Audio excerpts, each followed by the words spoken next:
فطر الناس عليها لا تبديل لخلق الله ذلك الدين القيم ولكن أكثر الناس لا يعلمون. صلوات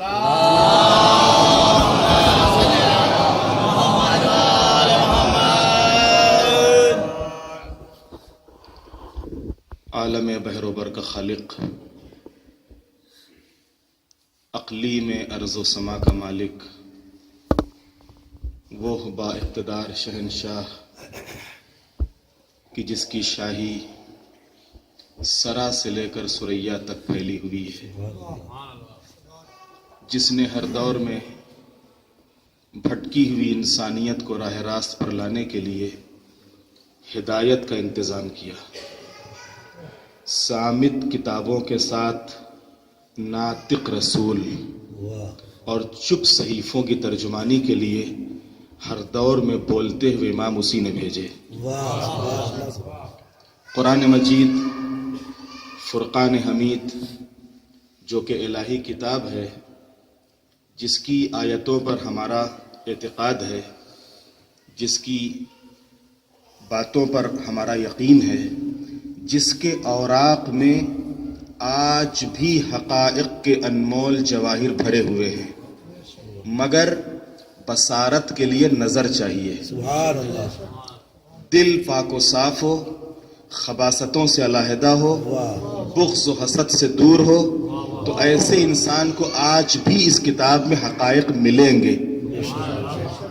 اور پھر اس کتاب کو حاصل کرنے کے لیے سب سے اہم شرط یہ ہے کہ اس کتاب کو اس در سے حاصل کیا جائے کہ جس در پہ یہ کتاب نازل ہوئی، اس گھر سے لیا جائے کہ جہاں عصمت کا حصار ہو، آئے تطہیر پردہ کھینچے ہو، صداقت طواف کر رہی ہو، عظمت آستانے پر سجدہ ریز ہو، جدھر نظر جائے عصمت و عظمت کی پاسبانی نظر آئے، جدھر نگاہ اٹھے جلالت کا پہرا نظر آئے، جس گھر کا مالک مومنین کا امیر اور متقین کا امام ہو، جس گھر کی مالکہ سیدہ نساء العالمین ہو، جس گھر کے بچے جنت کے جوانوں کے سردار ہوں، جس در پہ صاحب زر آئے یا نہ آئے لیکن ابو ذر آئے، جس در پہ مسلمان آئے یا نہ آئے لیکن سلمان آئے۔ ایک صلوات بھیج دے محمد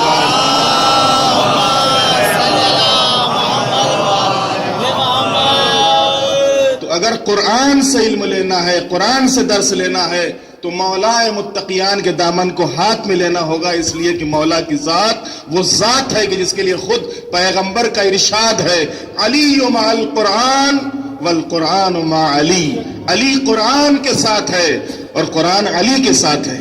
اور یہ وہ باعظمت کتاب ہے کہ جس کے لیے ارشاد ہو رہا ہے کہ اگر اس کتاب کو ہم پہاڑوں پر نازل کرتے تو پہاڑ اس کا وزن برداشت نہ کر پاتے۔ سوچنے کی جا ہے، غور کرنے کا مقام ہے کہ جب ایک صامت کے نازل ہونے سے دیوار کعبہ شک ہو سکتی ہے، تو اگر ناطق کے نزول سے دیوار کعبہ میں در بن جائے، اگر صامت کے نازل ہونے سے پہاڑ شک ہو سکتا ہے، تو اگر ناطق کے نزول سے دیوار کعبہ میں در بن جائے تو اس میں شک کی کیا بات ہے؟ اس لیے کہ بہرحال ناطق صامت سے افضل ہوتا ہے۔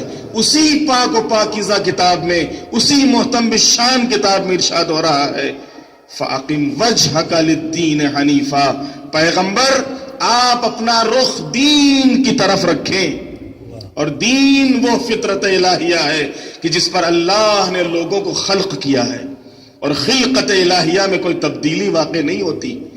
دین مضبوط اور سیدھا راستہ ہے، لیکن بہت سے لوگ نہیں جانتے ہیں۔ عزیزان محترم، ان 3 مجلسوں میں اصول دین کے عنوان سے قرآن اور حدیث کی روشنی میں اپنے معروضات انشاءاللہ پیش کرنے کی کوشش کروں گا۔ آج کی اس پہلی مجلس میں خود دین کیا ہے اور وحدانیت کسے کہتے ہیں۔ دین ان اصول و قوانین کے مجموعے کا نام ہے کہ جو اصول و قوانین انسانوں کی فلاح و بہبود کے لیے، انسانوں کی ترقی کے لیے، انسانوں کی کامیابی کے لیے بنائے گئے ہیں۔ یہ اور بات ہے کہ جیسے قانون بنانے والے ہوں گے ویسا قانون ہوگا. اگر قانون بنانے والوں کی نظر مادیات پر ہوگی تو قانون بھی مادی ہوگا. اگر قانون بنانے والوں کی نظر معنویات پر ہوگی تو قانون بھی معنوی ہوگا. اور یہ جو قانون ہوتا ہے، قانون تنہا کافی نہیں ہوتا ہے. قانون کے ساتھ ساتھ قانون کے اجرا کرنے والے، قانون کے لاگو کرنے والوں کی ضرورت ہوتی ہے. اور کوئی بھی قانون بغیر بیس کے نہیں ہوتا، بغیر بنیاد کے نہیں ہوتا. ہر قانون کی کچھ نہ کچھ اصل ہوتی ہے، کچھ نہ کچھ بنیاد ہوتی ہے، کچھ نہ کچھ بیسس ہوتے ہیں. جس طریقے سے آپ دیکھتے ہیں کہ ملکوں کے قوانین، آپ کو چھوٹی سے چھوٹی سوسائٹی سے لے کے بڑے سے بڑے ملک تک کوئی ایک قانون ایسا نہیں ملے گا کہ جو بغیر بیس کے ہو، بغیر بنیاد کے ہو. تو ظاہر سی بات ہے کہ جب اس دنیا میں ہم نظر کرتے ہیں تو چھوٹی سے چھوٹی سوسائٹی سے لے کے اور بڑے سے بڑے ملکوں تک جتنے بھی قوانین ہیں سب کے کچھ نہ کچھ بیس ہیں، سب کے کچھ نہ کچھ اصول ہیں. آپ ملکوں کے قوانین لے لیجئے، کسی ملک کی بنیاد سیکولرزم کی بنیادوں پر قائم ہے، کسی ملک کی بنیاد سوشلزم کی بنیادوں پر قائم ہے، کسی ملک کی بنیاد خود اسلامی قانون کے اوپر قائم ہے. تو عزیزان محترم، یہ جو ملکوں کے قانون، یہ جو سرحدوں میں بندھے ہوئے قانون ہیں، جب یہ بغیر بیس کے نہیں ہوتے، بغیر بنیاد کے نہیں ہوتے، جو اسلام کا آفاقی قانون، اس کی کیا بنیادیں ہیں، اس کی کیا بیسز ہیں؟ عزیزان محترم، یہ جو اسلام کے قانون ہے، اس قانون اسلام کے جو اصول ہیں، جو بنیادیں ہیں، جو بیسز ہیں، انہی کو ہم اصول دین کے نام سے یاد کرتے ہیں، جو الحمدللہ قوم کے بچے جن سے واقف ہیں. اور پہلے مرحلے میں مدرسے میں جاتے ہی یا ماں کے آغوش میں آتے ہی بچے کو جو تعلیمات دی جاتی ہیں، اس پہلے دن، پہلے سال، وہ جہاں یہ بتایا جاتا ہے کہ وہ بیٹا اللہ ایک ہے، پنجتن 5 ہیں، امام 12 ہیں، معصوم 14 ہیں، کربلا کے شہید 72 ہیں، وہیں یہ بتایا جاتا ہے کہ دیکھو اصول دین 5: اول توحید، دوسرے عدل، تیسرے نبوت، چوتھے امامت، 5ویں قیامت. یہ ہے دین کے بیس، یہ ہے دین کی بنیادیں. آپ کہیں گے ان بیسس سے متعلق معلومات فراہم کرنا کون سی بڑی بات ہے؟ یہ تو بچپن سے لے کے اور آج تک ہم زبان پر، اور ہر بچے کی زبان پر، ہر نوجوان کی زبان پر، ہر جوان کی زبان پر.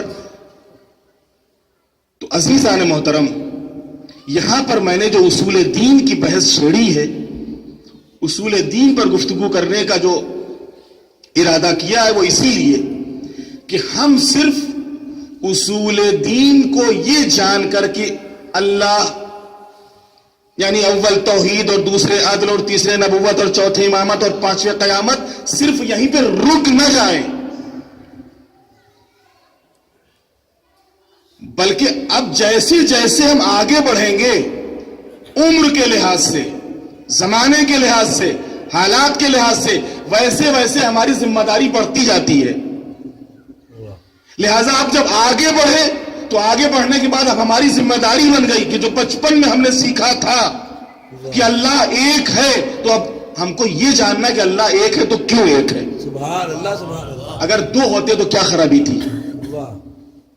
ہم نے بچپن کی منزل میں اصول دین میں یہ سنا، یہ پڑھا، یہ جانا، یہ یاد کیا کہ اللہ عادل ہے. لیکن اللہ عادل ہے تو کیوں عادل ہے؟ اگر عدالت نہ رہے تو کیا ہوگا؟ واہ واہ واہ واہ.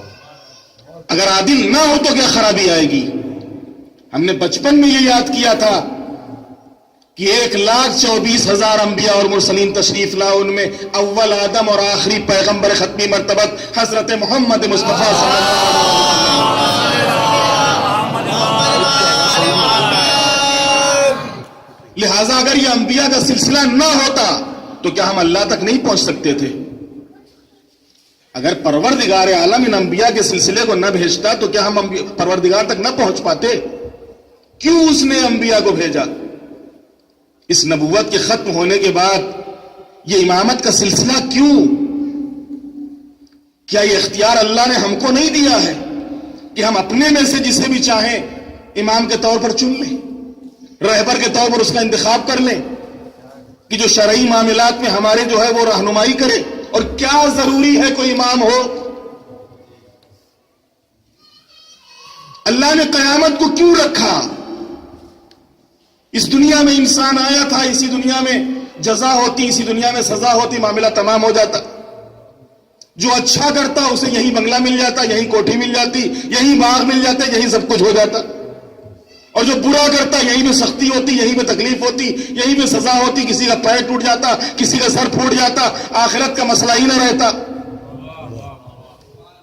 کیوں اللہ نے قیامت کو رکھا؟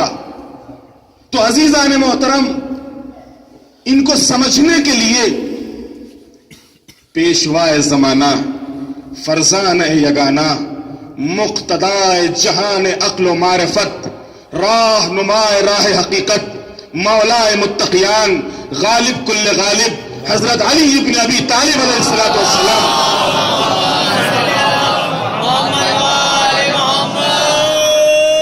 کا ایک جملہ کافی ہے۔ امام فرماتے من عرف نفسہ سبحان اللہ فقد عرف ربہ، جس نے اپنے نفس کو پہچان لیا اس نے اپنے رب کی معرفت حاصل کر لی۔ حقیقت میں ہم کو تو خود اپنے نفس ہی کا شعور نہیں ہے، ہم نے خود اپنے ہی کو نہیں پہچانا، چاہے جائے کہ اپنے رب کو۔ مولا کیا فرماتے ہیں کہ اگر تم نے اپنے کو پہچان لیا تو اپنے رب تک پہنچ جاؤ گے۔ کبھی ہم نے اپنے وجود کے اوپر غور کیا کہ یہ اتنا شاندار وجود کس نے بخشا ہے؟ یہ دیکھنے والی آنکھیں، یہ سننے والے کان، یہ بولنے والی زبان۔ مولا امیر المومنین نہج البلاغہ کلمات قصار میں ایک مقام پر فرماتی انسان اپنی ساخت پر، اپنی بناوٹ پر تعجب کیوں نہیں کرتا ہے؟ انسان اپنی ساخت پر، اپنی بناوٹ پر تعجب کیوں نہیں کرتا کہ یہ انسان بولتا گوشت سے ہے، دیکھتا چربی سے ہے، سنتا ہڈی سے ہے، سانس سوراخ سے لیتا ہے۔ یہ مولا کے جملے۔ انسان اپنی ساخت پر، اپنی بناوٹ پر تعجب کیوں نہیں کرتا؟ جو اپنے کو پہچان لے گا اپنے رب تک پہنچ جائے گا۔ ذرا گوشت کو بلوا کے دکھوائیے ہم کو، کیسا ہی گوشت لے آئیے، کسی بھی جانور کا گوشت ہو، کسی کا گوشت ہو، بلوا کے دکھائیے، کچھ نہیں، 2 انچ کا۔ اور یہ گوشت، اس زبان میں، اس گوشت میں قوت گویائی کس نے رکھی؟ واہ واہ واہ، چربی کہیں دیکھتی ہے؟ چربی کو دکھا کے دکھائیے، واہ چربی کے اندر نور پیدا کر کے دکھائیے۔ لاکھ دنیا ترقی کر جائے، لاکھ سائنس آگے بڑھ جائے، لیکن چربی کو دکھا کے دکھائے، چربی کہیں دیکھتی ہے؟ اس چربی کے اندر جو آنکھوں کے اندر ہے، یہ آنکھوں کے ڈھیلے کی صورت میں، اس میں نور کس نے رکھا؟ ہڈی کہیں بولتی ہے؟ ہڈی کہیں سنتی ہے؟ ہڈی کہیں سنتی؟ کان میں کیا ہے؟ کچھ نہیں، خالی ایک ہڈی ہے۔ اس ہڈی کے اندر قوت سماعت کس نے رکھی؟ واہ واہ واہ واہ واہ، یہ جو ہم سانس لے رہے ہیں، کوئی مخصوص آلہ اللہ نے نہیں پیدا کیا، خالی 2 سوراخ، یہی باہر سے ہوا انہی 2 سوراخوں کے ذریعے سے اندر ہم لے رہے ہیں، اور اندر سے والے ہوا وہی پھر انہی سوراخوں کے ذریعے سے باہر پھینک دیتے ہیں، اور اسی کے اوپر ہماری پوری زندگی ڈیپینڈ ہے، اسی کے اوپر ہماری حیات کا دار و مدار ہے، اسی کے اوپر زندگی کا دار و مدار ہے۔ تو مولا فرماتے من عرف نفسہ فقد عرف ربہ، جس نے خود اپنے کو پہچان لیا اس نے اپنے رب کی معرفت حاصل کر لی۔ ارے یہ تو سامنے کی چیز ہے، ایک اور چیز، انسان خالی اگر اپنے انگلی کے پوروں کے اوپر غور کر لے، صرف انگلی کے پور، کبھی غور کیا آپ نے کہ اللہ نے اس انگلی کے پور میں آپ نے کیا رکھا ہے؟ کتنے کروڑ انسان گزر گئے، کتنے کروڑ انسان آج دنیا میں ہیں، کتنے کروڑ انسان آنے والے ہیں، لیکن ایک انسان کے انگوٹھے یا انگلی کی ریکھائیں دوسرے انسان کے انگوٹھے یا انگلی کی ریکھاؤں سے میچ نہیں کرتی. آدھار کارڈ نے تو آپ نے بنوایا ہوگا. آدھار کارڈ اگر آپ نے بنوایا ہے تو اس میں ایک انگوٹھا نہیں 2 انگوٹھے لگتے ہیں. آپ لاکھ کہیے کہ ہم صاحب بہت ایجوکیٹڈ ہیں, ہم کو تو پورا ملک جانتا ہے, پورا ملک پہچانتا ہے, میرا فوٹو لگا ہوا ہے, میرے سگنیچر ہے, پھر انگوٹھوں کی کیا ضرورت؟ لاکھ فوٹو لگا ہو, لاکھ آپ نے سگنیچر کی ہو, لاکھ آپ ایجوکیٹڈ ہو, لیکن انگوٹھا تو لگانا ہی پڑے گا. اور ایک انگوٹھا نہیں 2 انگوٹھے. یہ انگوٹھا کیوں؟ یہ انگوٹھا کیوں لگوایا جاتا ہے؟ اس لیے کہ آپ کے سگنیچر میچ کر سکتے ہیں, آپ کی صورت میچ کر سکتی کسی سے, لیکن یہ انگوٹھا کسی سے میچ نہیں کر سکتا. ایک صلوات بھیج دے محمد علیہ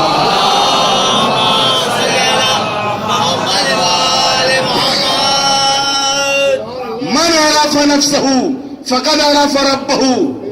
جس نے اپنے نفس کو پہچان لیا, اپنی ذات کو پہچان لیا, اس نے اپنے رب کی معرفت حاصل کر لی. معرفت ایسے ہی نہیں ملتی, معرفت جذبہ ایثار سے پیدا ہوتی ہے. معرفت اپنے کو آزمائشوں اور مصیبتوں میں ڈالنے کے بعد حاصل ہوتی ہے. اور جب یہی معرفت انسان کو کامل طور پر ملتی ہے تو ایسے ہی لوگ عالم کے ہادی بنتے ہیں, ایسے ہی لوگ عالم کے رہبر بنتے ہیں. اور پھر قدرت یہ کہہ کر آواز دیتی ہے وَمَا تَشَاءُونَ إِلَّا أَن يَشَاءَ اللَّهُ. یہ تو کچھ چاہتے ہی نہیں, یہ وہی چاہتے ہیں جو اللہ چاہتا ہے. تاریخ میں ایسے ہی افراد کا نام آل محمد ہے. ایک صلوات بھیج دے محمد.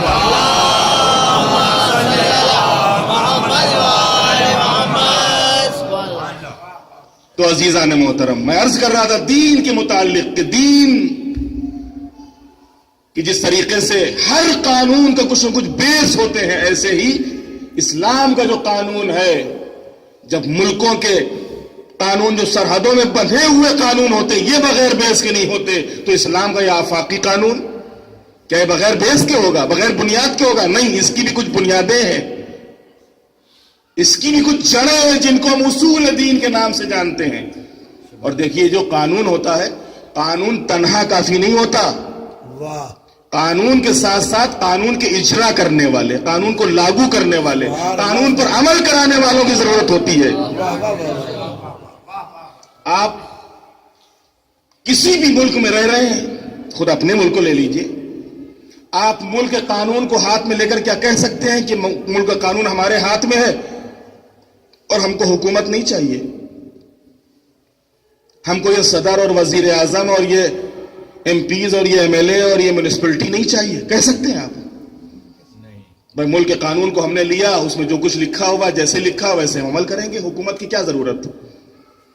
جب ملک کا قانون موجود ہے, توجہ کیجئے گا عزیزان محترم, نتیجہ دینا چاہتا ہوں, جب ملک کا قانون موجود ہے اس میں سب لکھا ہوا ہے, تم کو کیسے چلنا ہے, کیسے چوراہا کراس کرنا ہے, اور تم کیسے زندگی گزارو گے, کیسے رہو گے, ہمارے ملک کے کیا اصول ہیں, کیا قوانین ہیں, سب کچھ لکھا ہوا ہے اس میں.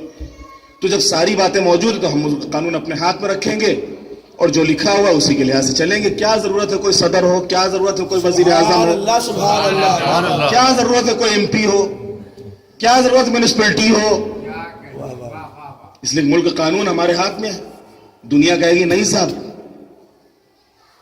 اگر اسی طریقے سے ہر انسان قانون اپنے ہاتھ میں لے لے گا تو جنگل راج ہوگا. قانون کی حکمرانی ضروری ہے, اور قانون کی حکمرانی اسی وقت ہوگی کہ جب قانون کے ساتھ ساتھ قانون کے لاگو کرنے والے ہوں, قانون کے اجرا کرنے والے ہوں. اور پھر شاید اس قانون کو ہاتھ میں لینے والے نے قانون پڑھا نہیں, یہ قانون کھول کے پڑھے تو, ارے جس قانون کو لے کے ہاتھ میں کہہ رہا ہے کہ ہم کو کسی قانون کے ساتھ, اس قانون کے ساتھ ساتھ قانون کی اجرا کرنے والوں کی ضرورت نہیں ہے, اسی قانون میں لکھا ہوا کہ صدر ہوگا, اسی قانون میں لکھا ہوا وزیر اعظم ہوگا, اسی قانون میں لکھا ہوا ایم پی ہوں گے, اسی قانون میں لکھا ہوا اسٹیٹ میں ایم ایل اے ہوں گے, اسی قانون میں لکھا ہوا شہروں میں میونسپلٹی ہوگی. عزیزان محترم, بس بالکل یہی صورت مسلمان کی ہوئی,